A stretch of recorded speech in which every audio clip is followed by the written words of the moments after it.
Tahap 1. Understanding by Design. Identifikasi hasil yang diinginkan. Mata kuliah, perancangan, dan pengembangan kurikulum. Tugas ini merupakan hasil kerja kelompok 2 yang beranggotakan Ayustinia Farnida Ramadhani, Dian Fitriani, Dimas Ayu Putri, Endah Pratiwi, dan Fahmud Tajuddin. Soal, silahkan bahas lebih mendalam tentang tahap 1, identifikasi hasil yang diinginkan, serta bagaimana penerapannya sesuai dengan template yang ditunjukkan sebelumnya. Backward Design. Model ini merancang pembelajaran yang berfokus pada pemahaman dan pengembangan kemampuan berpikir siswa, sehingga dapat membantu dalam meningkatkan keterlibatan siswa selama proses pembelajaran. Dasar desain pembelajaran. Pembelajaran efektif harus memiliki kejelasan capaian pembelajaran, apa yang harus dicapai oleh siswa di akhir pembelajaran, dan bagaimana mengukurnya. Itulah dasar desain pembelajaran dengan model backward design. Tahapan yang harus dilakukan dalam menyusun desain pembelajaran dengan model backward design. 1. Mengidentifikasi hasil akhir. 2. Menentukan penilaian. 3. Merancang instruksi kegiatan pembelajaran. Hasil penerapan model backward design. Teknik cek konsep merupakan salah satu cara yang efektif untuk mengecek pemahaman siswa secara berkala dan melatih kemampuan berpikir kritis serta kemampuan memproses informasi secara aktif, dan penerapannya melalui pola interaksi yang beragam selama proses pembelajaran, seperti guru memberikan pertanyaan-pertanyaan pematik.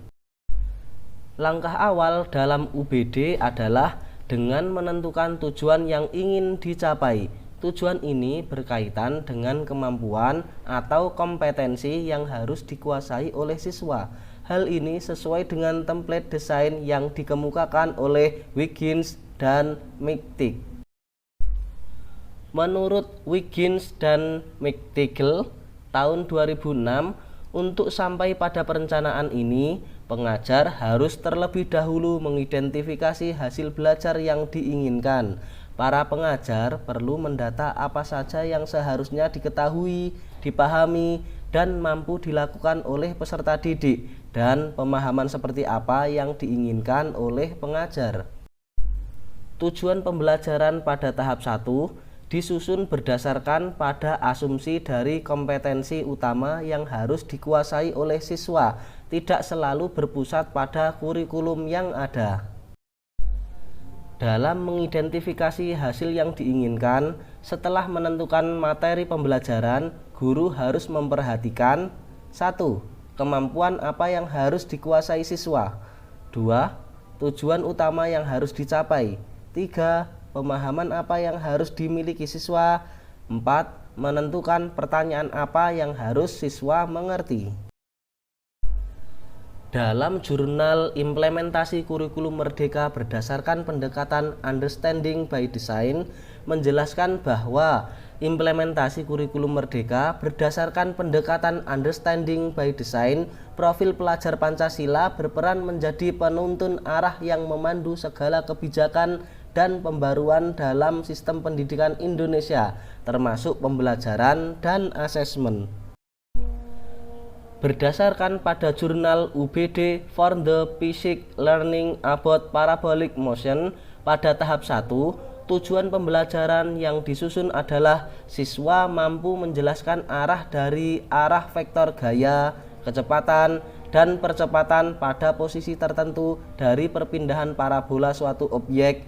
Siswa mampu menentukan nilai X, Y, V, dan T dari suatu perpindahan parabola, dan siswa mampu untuk memprediksi perpindahan suatu objek jika nilai objek diubah. Salah satu penerapan UBD yang terdapat pada jurnal The Implementation of Understanding by Design Approach in Mathematics Learning on Elementary School adalah merancang desain pembelajaran matematika SD, tepatnya pada materi kecepatan di kelas 5. Tahap 1, identifikasi hasil yang diinginkan. Tujuan utama yang harus dicapai siswa adalah siswa mampu untuk menghitung kecepatan dengan benar. Terima kasih. Demikian hasil kerja kelompok dari kelompok 2.